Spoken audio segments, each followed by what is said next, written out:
They don't have a choice this time. The first thing out of the gate has to be tax reform because those tax cuts are expiring. Those are the Trump tax cuts. I mean, they're his. So he needs to extend them, make them permanent, do whatever, and maybe make some average. But that hand has been dealt to him because otherwise his own agenda item from his first term gets away and taxes go sky high for a lot of people. He has a limited window to do tax reform and to do all of the other legislative things that he needs to do. For instance, immigration and border security was a huge issue in the campaign. I think that he's going to expect Congress to advance some legislation with regard to border security in order to deliver on that promise to the American people.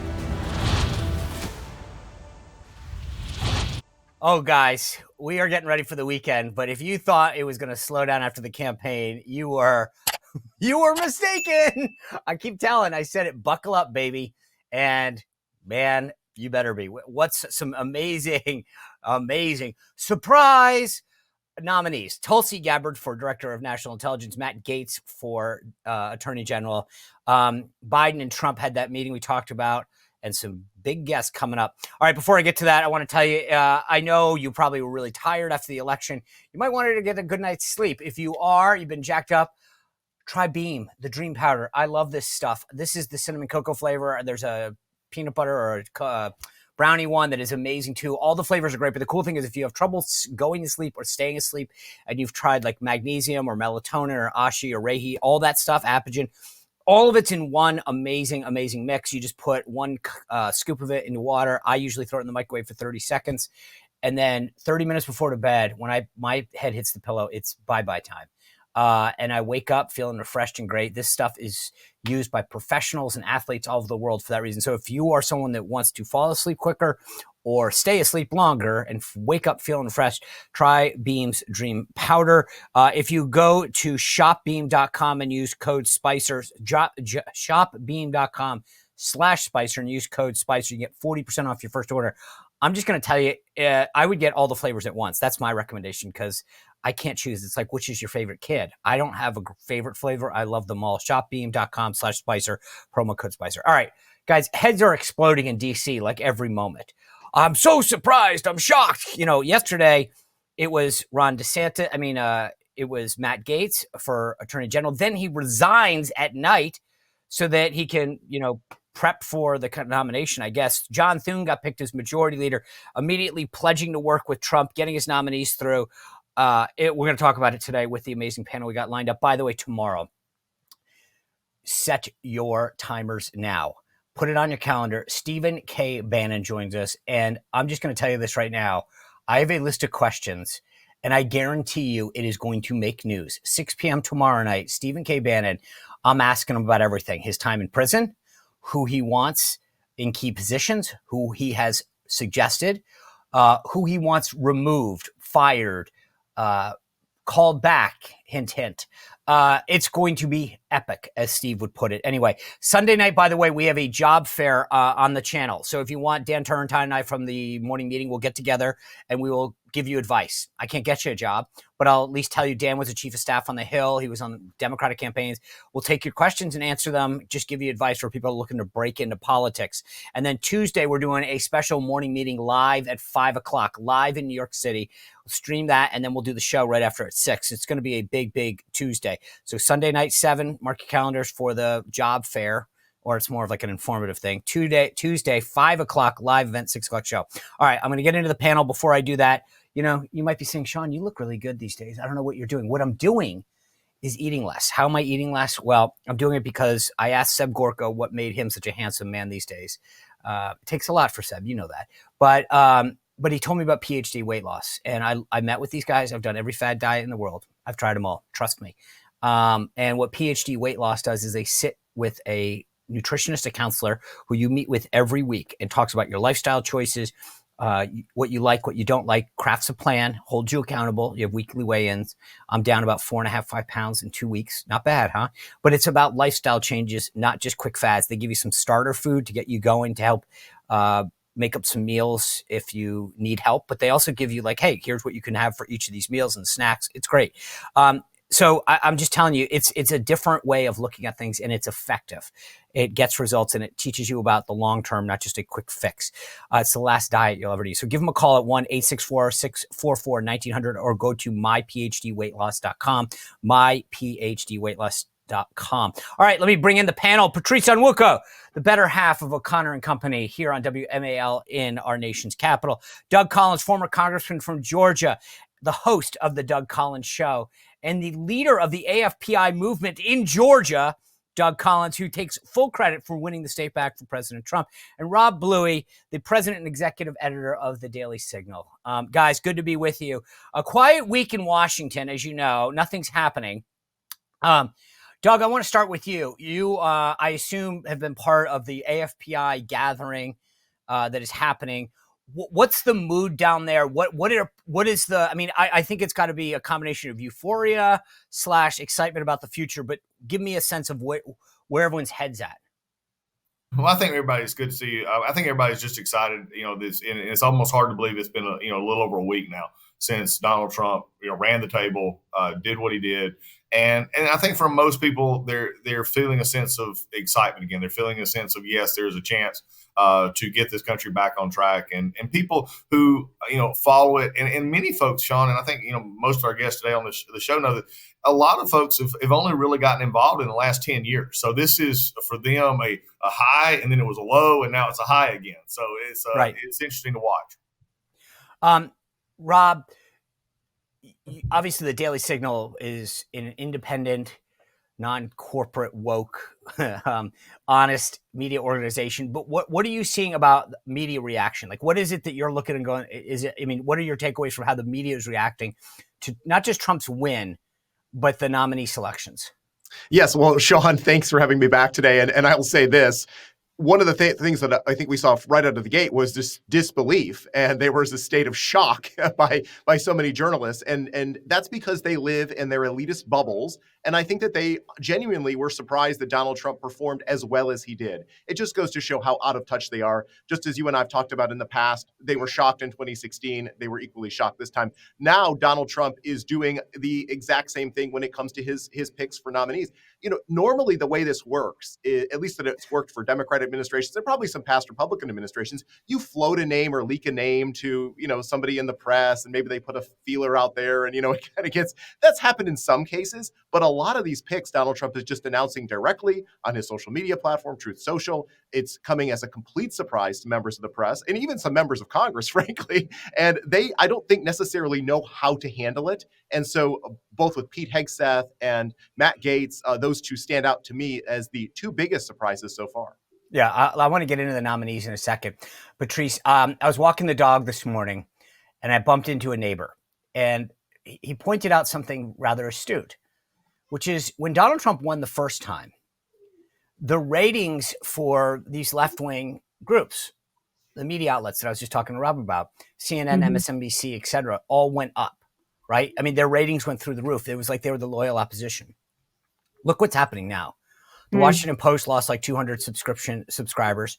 MSNBC, I talked about this yesterday. Every show is, led by Stephanie Ruhle, down 67%. Congratulations, Steph. And then you look at CNN talking about massive cuts to their talent. ABC's talking about people like George Stephanopoulos getting massive cuts, right? It's interesting, the difference in the shift in the dynamic, right? It's the first time it was I actually think it was a fascinating observation. First time, all the media flourished. It was like, we got to be the resistance. This time it's like cut slash. Well, it's because of, I think, the rise and the power and preeminence of podcasts like yours and like so many of the others that are not just political podcasts, but podcasts that speak to people's everyday life. And so it's been interesting to see how a lot of social media influencers who, will talk to you about sports in one moment, about parenting in another, are now welcoming political figures into the conversation. And that's really reflective of how we have conversations with our families and our friends. We are not talking politics 24/7. We're talking about all these different facts and features. And then, politics gets woven in there. But to see, the power of the Joe Rogan podcast, the power on the Kamala Harris side for the Call Me Daddy podcast, which maybe I guess didn't do as much and maybe didn't get all the money that the Harris campaign thought they paid for with it. But it's so indicative of how the mainstream media has been bypassed because their bias has actually put themselves out of work. And people are able to find other sources of information and knowledge, and policymakers like President Trump and his campaign were smart to really latch onto that, to hit that youth, that disengaged male vote, which came out really surprisingly very strong for him. Now that I know that she paid to go on Call Her Daddy, I'm trying to figure out when do I get to the point when I don't think any of you would pay me $1 to come on. So I've got a ways to go before I get paid. But I'm thinking to myself, maybe that's a good idea. Doug, you're the former member of Congress. What do you think about the House, the picks from the House? Matt Gaetz, Mike Waltz, Elise Stefanik. Like, generally speaking, you were there the first time. Is that something that you think a lot of members are angling for? There may be, but there's only a limited number. And in fact, what these picks have done is actually made it harder on Speaker Johnson. Because he just got absolutely no room to negotiate here. He's got, you're going to have some people who vote no on, the day of the week. And, that's just a problem. And so, trying to get anything passed is going to be now more difficult, and you will not have them replaced at earliest by mid-February, late February. That's being optimistic. So you're going to be operating, we may have 221, but you're actually going to be operating more closer to 219 to 218 right at the bubble. So you get somebody sick. What does Johnson need to do then, Doug? I think this, my personal advice is he needs to have like one of these coach moments where he goes in and says, team, we don't have any room to spare. We got to get it down to the one. We got to put it in the end zone. Like, he's got to basically say to the Republican conference, guys, we got to sort out our differences. We got to do this for President Trump. I can't have any dissension in the ranks. What message would work for you to say, hey, please don't screw with me. I got to get this stuff done? Well, when I went to Congress, I realized that if you didn't have 218, you only had a speech. So, that's the part that you got to understand here. I'm a little bit annoyed at times. And look, I know them all from all the spectrum, from far right to moderate, whatever you want to call them in the Democrat and Republican Party. But at the end of the day, if you've got a 2-vote majority, if you have 3 going out, it's going to be 217. So we'll just take that out. But whatever the number is, say 217. If you don't have 217 and you only have 217 members, then nobody gets a pass. Everybody has to vote for it. And the problem is we've got some who just won't do that. And even yesterday in the speaker's election, there were some silences on the actual affirmation of Johnson to be speaker. That doesn't matter in the conference, but it matters greatly on the floor because he has to have the majority on the floor. Otherwise, we see a reprise of the 15 rounds that led us to nowhere last time. This is, I can't emphasize this enough. I am a conservative. I'll fight anybody on this show or anywhere else, my conservative credentials. But at the same point, I've also lived in the real world for 58 years. I don't get 100% of everything I want. I've been married for 36. I'm happy to get 10% of my marriage, but I'm very happy about that. But we've got people who believe that they divorced politics and reality, and we've trained an electorate who is divorced politics and reality. They don't do anything in their real normal jobs like they're expecting Congress to do. And so they're going to have to come to this. And it's going to be tough because also you still have the cloture in the Senate. So, we haven't even got into the Senate issue with it because that's why reconciliation, that's why all these other things have to take place. Johnson, it's just tough. Donald Trump can help him greatly and will help him greatly. But when it comes down to those, if you've only got 2 or 3 vote margins, it's tough. Well, can I just pick up there and just say this is going to be big for one of President Trump's key day one agenda items, which is the expiring tax cuts from 2017. I've been in some of those meetings with Hill staff and senior staff, majority leadership staff saying, yeah, 218 is what we've got. And so it's going to, some of the things are going to be off the table, like salts, like certain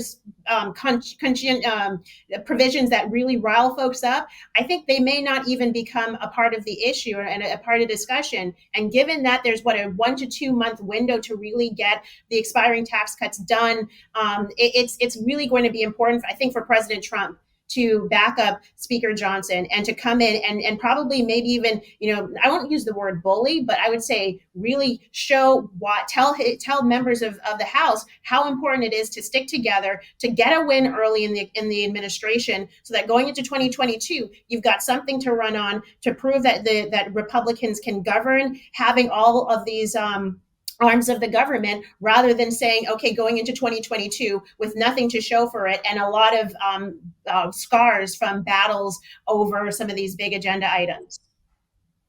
Rob, I think Patrice is right. Like, they don't have a choice this time. The first thing out of the gate has to be tax reform, because those tax cuts are expiring. Those are the Trump tax cuts. I mean, they're his. So he needs to extend them, make them permanent, do whatever, and maybe make some average. But that hand has been dealt to him, because otherwise his own agenda item from his first term gets away, and taxes go sky high for a lot of people. That's right, Sean. You'll remember directly, given your role in the first administration, that Congress was not able to effectively get a lot done in those first 6 months. Remember, there was this effort to repeal Obamacare and replace it with something better. John McCain famously, coming at the end there with his thumbs down, right? Exactly. And so now you have a situation where I hope that the Trump administration and Trump's team in the White House recognizes that there is a limited window. As Patrice said, I would say the first year is really when he needs to concentrate, because when you get into next year, when you start to get into 2026, everybody will be focused on re-election and everything else. And who knows how things will play out in the midterm. So, I mean, he has a limited window to do tax reform and to do all of the other legislative things that he needs to do. For instance, immigration and border security was a huge issue in the campaign. I think that he's going to expect Congress to advance some legislation with regard to border security in order to deliver on that promise to the American people. Yeah, that's where you're going to get a problem, Sean. That's why? Where this is where it's got to be thought out. It's got to be more than checkers. It's got to be chess, because an immigration bill will not get 60 in the Senate.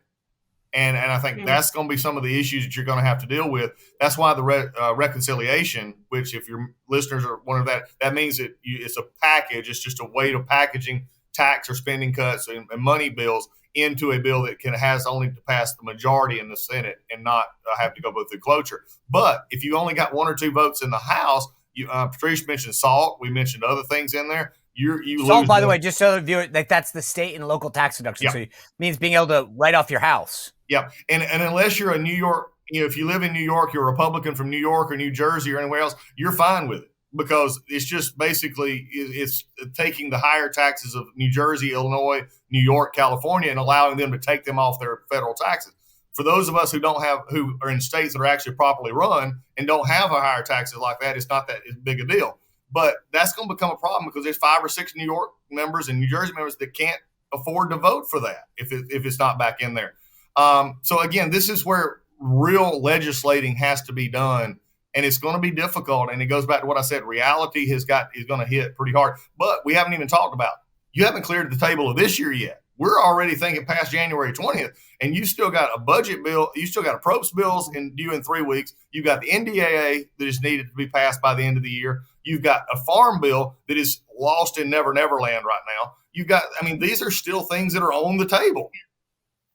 So Doug, I'm just curious, though, Sean, if you don't mind, I just want to ask Doug one question, because you have a situation where, if you look back to when Nancy Pelosi was the speaker and basically sent a message to Democrats and said, you're going to have to vote for this, even if it means costing your seat in the next election, because it's so important to get things like Obamacare or other major legislative packages through.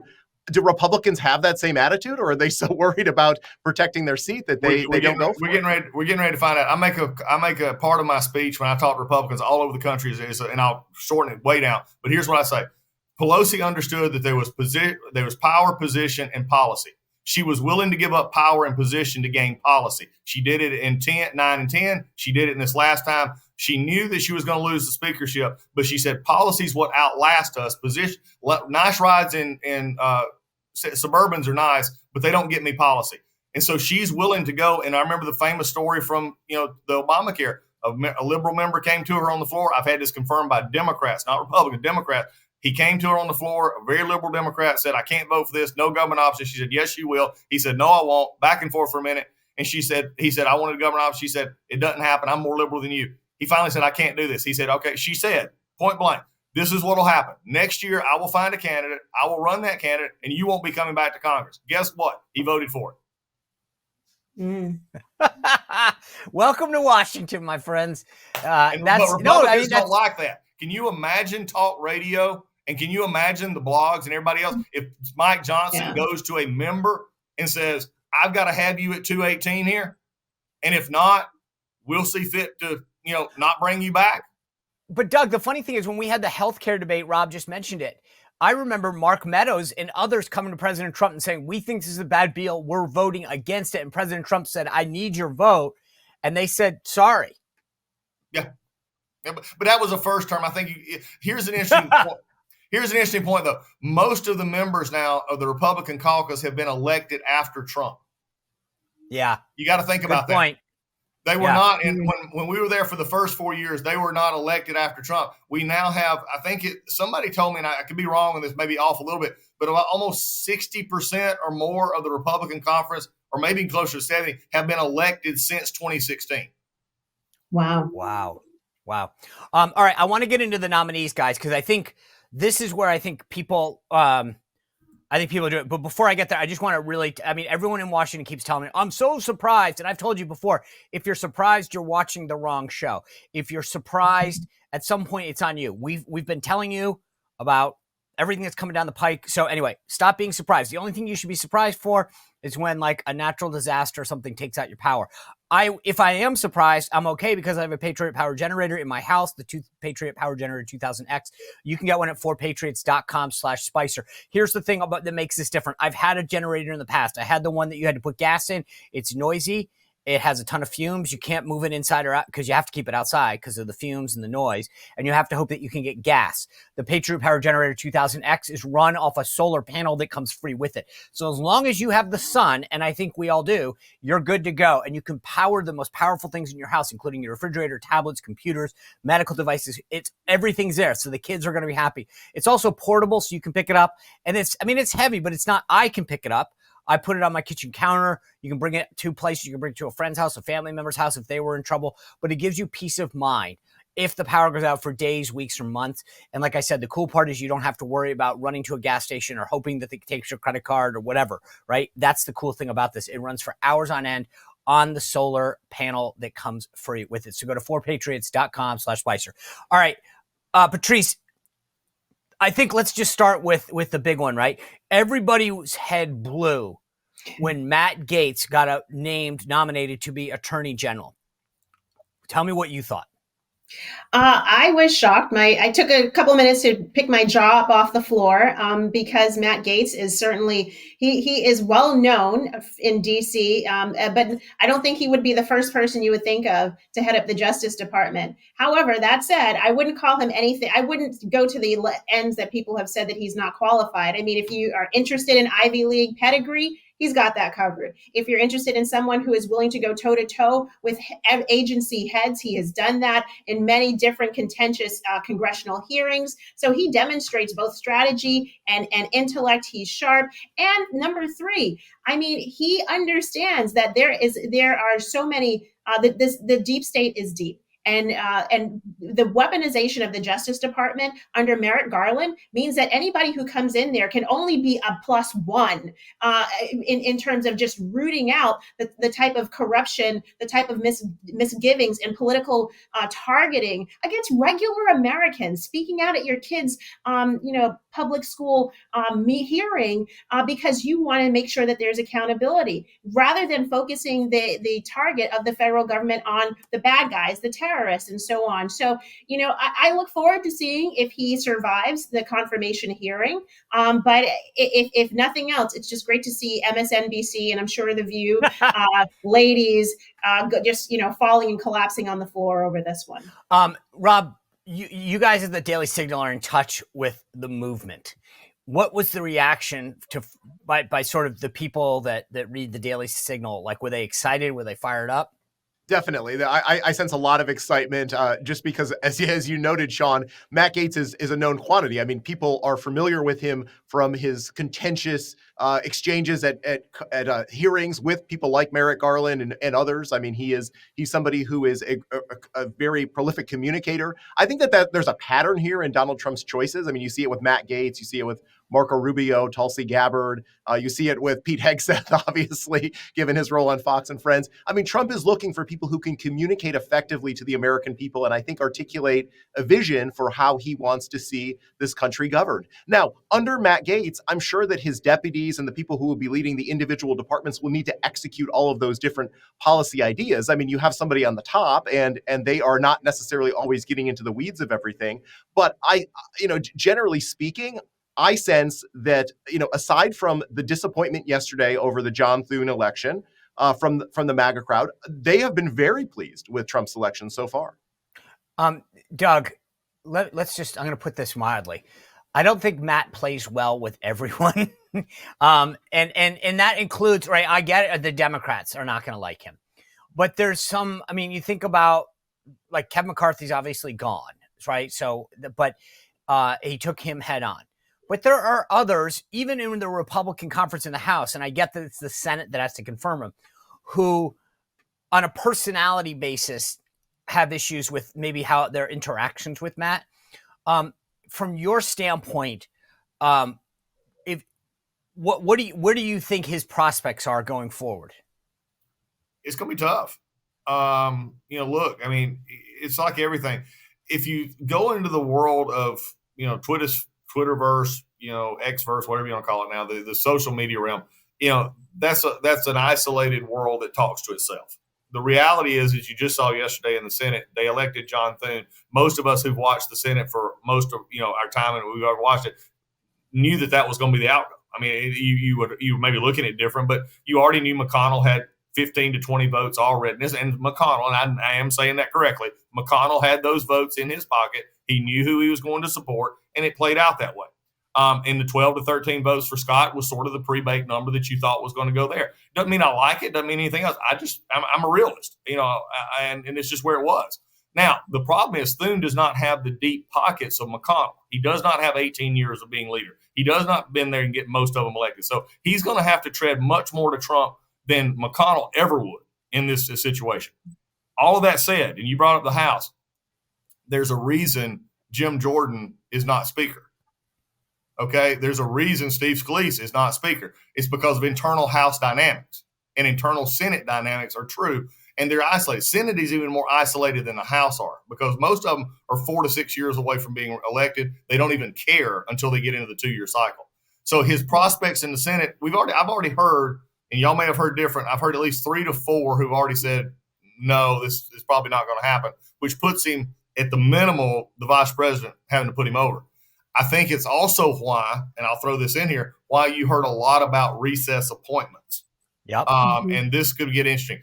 But this could be actually into a constitutional recess appointment because the same ones in the Senate may not vote for him. They're also not going to vote for a recess knowing he would get appointed. So it puts the House and the Senate at odds, which the president then I didn't do my research on this. I apologize for that. No. I don't know when the last time a president actually adjourned the House and the Senate under that condition. So, but if that happens, but then remember, he also goes in as acting, not as confirmed. And if we remember Chad Wolf at Homeland Security in the last administration and others, there were a lot of lawsuits brought about things and actions that they did saying that an acting position can't do these things. Yeah, the current labor secretary and the Biden administration continues to be active. But they ruled that she could. Was her name Chu or Shu? They said she has the full authority to stay in there. No, my understanding is that was not a recess appointment. She was already in a different position at labor, and basically. But so was Chad. He was undersecretary. Yeah. Yeah, I think she was undersecretary. Correct. Yeah, if you go back, remember, Sean, you'll remember this: the lawsuit against the Obama administration when he appointed by recess appointment the NLRB. Yep. I believe the case went all the way up to the Supreme It Court even. So yeah, this is there are even conservatives who I think are nervous about Trump using the recess appointment powers when it comes to installing people into these positions. And so my hope is that the Republican senators can get together and even if it comes down to J.D. Vance's tie-breaking vote, you'll have a situation where we won't need to get into that scenario. Yeah, this is a Republican Lawyer Full Employment Act. I mean, this is in Democrat by the Lawyer way, Full Employment Act. Yeah, by the way, and there's and he got Bill McGinley as White House counsel. As a side note, I named him along with some other deputy chiefs of staff. And Bill McGinley's not a household name, but I'm telling you, he is a sharp. I've known Bill a long time. Yep. He was the cabinet secretary in the first, again, low key roles, smart guy, and he will make sure that all of the legal prowess is behind their arguments. But I want to pick up on something that Doug said, Patrice, because this is the prevailing Washington narrative, that these senators who are 4 and 6 years out don't care about outside pressure, that they're immune from the MAGA influencer world. I think that's, I asked Tommy Tuberville that the other day, and look at Rick Scott ended up getting 13 votes. Cornyn got 14. Thune didn't get it on the first ballot. Right. Mm-hmm. And so my point is that I would, you look back the last cycle, Jeff Flake, Ben Sasse, these other folks who went against President Trump retired. Okay. Mm-hmm. Then faced re-election. And I get that it might be 4 years from now, but I remember when when Ronnie Jackson was up for VA secretary and John Tester from Montana said, I'm going to shoot him down. Right.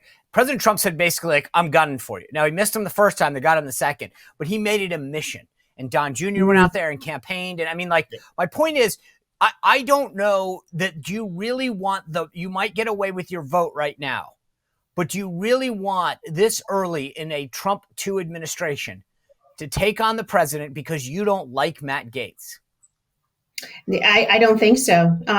President Trump, this is, for all intents and purposes, this is now his party. And, to the point about that you were making, 2016, most of these members have been elected after that. It's a new generation. And there is a greater allegiance to President Trump, recognizing not just him as a person and a loyalty factor, but his ability to get pass an agenda that's going to both help you politically, but also if you really care about the nation, help the nation. I think he's going to be able to do it. And people who have misgivings about Matt Gaetz, they're just going to have to kind of suck it up and deal with it.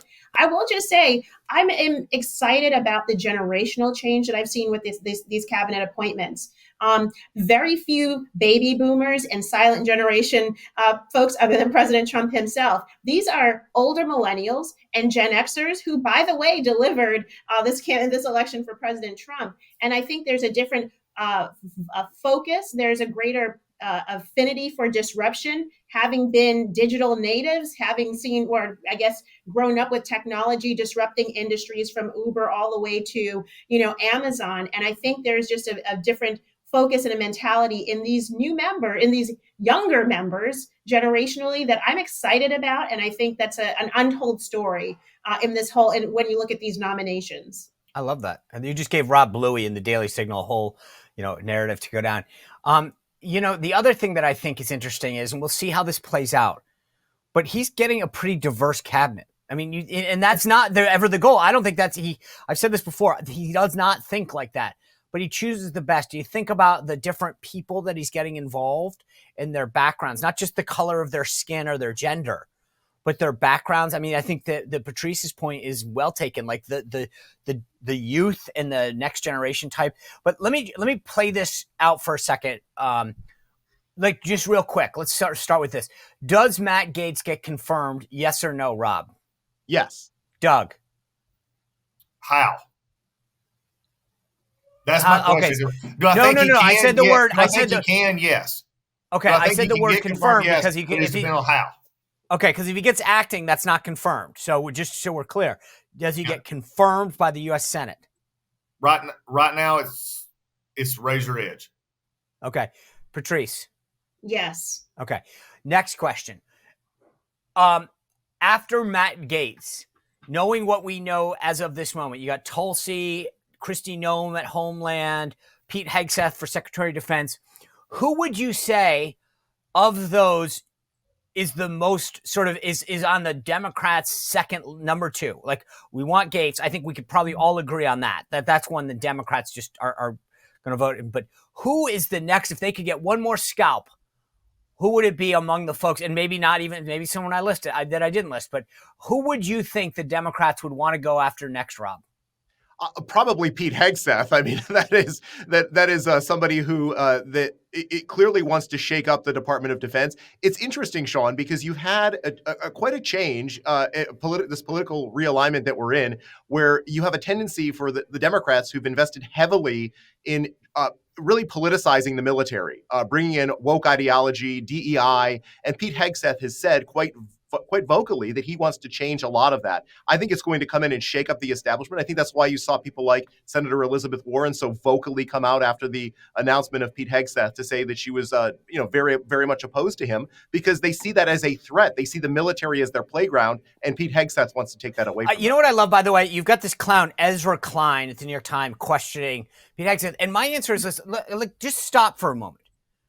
And let's talk about qualified. Pete is a Princeton grad. He ran the Veterans Service Organization, Concerned Veterans for America, right? He's been a longtime advocate of veterans. He ran an entire organization for that. He deployed to Gitmo, Afghanistan, and Iraq, okay? I mean, who is Elizabeth Warren to question his credentials to serve? But Sean, you missed it. He doesn't have his diploma from Raytheon. No. He doesn't have his diploma from General Dynamics. Right. No. Doug Collins for the win, because that's the point. I think I was getting. That's exactly where I was going, Doug Collins. But don't you think, from a tactical standpoint, that's how I would fight this? I'm sorry, Elizabeth Warren. When I missed it? After you were faking your ancestry at Harvard to get a job, when was your service to this country before you questioned mine? She was with Tim Walz. In Tiananmen Square? Yeah. My view is, if these guys message this right, I think that, to me, if I were Pete Hegseth, and I know Pete, I mean, he's a fighter, and I would be bring it on. Because remember how Brett Kavanaugh said he came out of the box in that sack of the accusations, and he was just don't you dare question my integrity. And if Pete Hegseth is willing to do that, and I think he is, I would take these guys on and be don't you dare, you liberal little snot. I can't. I mean, Ezra Klein. I would just bottom line, whether it's Ezra Klein at the New York Times or Elizabeth Warren, the idea that they're questioning the qualifications of somebody who has served this country over and over and over again and sacrificed for it, I would welcome that fight. It should be an easy one. It should be an easy one. To your question, about who else, a lot of the other picks are kind of flying under the radar. There's a lot of focus and attention on Elon Musk and Vivek Ramaswamy because of this kind of quasi-government agency that's pretty apparently going to be set up to be short-lived, 2 years, but really look at cutting the waste and the fraud and whatever the case is in the federal government. There's a lot of attention being drawn over there because I think it's, again, to try to win the public opinion vote. Now, that said, I don't think these are going to be these nominees will have to be confirmed by the Senate. I don't know, Doug, if you know differently, but there's a lot of attention being drawn their way because I think it's just meant to undermine the goals of this new agency and what it's going to produce, whether it's a report or recommendations to President Trump. So that's where I'm looking at where a lot of the attention is right now. And it's fear that a lot of government programs, whether it's funding for these private companies or for the nonprofit groups, the charities that get or universities and colleges that get a lot of money for funding a lot of these ridiculous, wasteful programs, they're going to be kicking up a lot of dust over those guys too. I think. Go ahead. No, I just think that what Patrice brought up the fact that I'm sorry, Doug, you brought up the industrial complex opposition to Matt Gaetz. When you go in and start playing with spending and talking about reforming the government and making it more efficient and effective, you're cutting out somebody's gravy train. You're shutting down the gravy train trail. And this is where Patrice, these guys, I hate to tell you this, but they are going to get hit with lawsuits. The unions are going to come after them because this is their lifeblood. Like the waste and inefficiencies and disgusting nature of what happens here is how a lot of people just suck off. Well, like, you know what? Yeah. Here's what you're going to have, Patrice. You bring up a great point, but they'll do this under executive order. It's not an agency in percents the way we think of an agency. It's going to be an executive order. And then they're going to still have to work with Congress for money. Look for that to possibly come through reconciliation. Because the Democrats will never vote for it. Democrats will never go for it in the Senate. So, and so I think that's where you can do this. Believe me, I've passed lots of bills. I know how you can do it. So they can get this done, and they're going to provide the cover for department heads to make changes and stuff like that. So, because they'll be the quote lightning rod, if you would, in the middle. You talked about the second one here. I think it's Tulsi. It's sort of quiet. Really? Right now. Yeah, and just hear me out. This breaks down on the DNR line. Okay. Just think, I mean, for everybody here, and I've known Tulsi and I came in together. All fairness, Tulsi and I are friends. I've known her since we were sworn into the Congress in 2013 together. I've been to Hawaii. We've shared, dinners together. I actually swore her into the Air Force, to the Army Reserve when she transferred from the Guard. So, I mean, we're good friends. But remember, 16, she was Bernie Sanders' top surrogate. In 20, she ran for herself for Democrat for president. And then, then she broke from the Democratic Party, calling out what she saw as a problem in the Democratic Party in very vocal and very stark terms. That's where I think, so you just sort of start with the zero effect of, I don't see a Democrat saying, I'm going to now throw Tulsi a lifeline. I think she gets confirmed. I think there's no problem in her getting confirmed. But I think one of the things we talk about is what's the chatter going to be? The chatter is going to be around that. That's where the Democrats are going to make it. Well, because they're pissed, Doug? I mean, because they're like, you betrayed us? Yeah? It is. Well, you think about what's been said on podcasts, maybe yours and others about, and again, I don't disagree with any of it, Liz Cheney, Adam Kinzinger, Jeff Duncan from Georgia, and everybody else from Republicans when they swapped over and went for Harris for president. It's just look, it's the old, you got the wrong uniform. As Lynn Westmoreland, former congressman from Georgia, he was a NRCC chairman. He was recruitment, and he recruited a guy to run against a Democrat who he was good friends with. And the guy saw him on the House floor, and he come up to Lynn. He said, "Why are you recruiting somebody to run against me?" And Lynn, just in an old South Georgia voice, he said, "I'm sorry, bud, but you just got the wrong uniform on." And it's just the way it is, So there can be. I think another one that'll get a lot of talk, still very much confirmed, very much going on, is Lee Zeldin. Lee's a great friend. Lee will do great things at EPA. But the environmental groups have not kicked in yet on that one. Wait for that. Will be that's it's interesting because I think, look, guys, the thing about every one of these Trump picks is they mean business. President Trump got them each because they're fighters and they're willing to shake things up and enact his agenda. And the left knows it. I mean, this is kind of what Patrice was talking about. Like, these guys get it. Their way of life is being challenged right now. Their existence, their funding, and I agree with you. I think the environmental groups are like, Lee Zeldin scares the crap out of all these guys. He should. Yeah, he should. And every one of them should. I'm telling you, every single one of them. I'm happy. Going in and saying, hey, by the way, I want the Department of Defense to be focused on mission readiness and warfighting. Holy smokes, that's nuts. Hey, there's two of us on this, and I apologize, I don't know the other two, but Sean, I know you and I are both in. We're still in the military.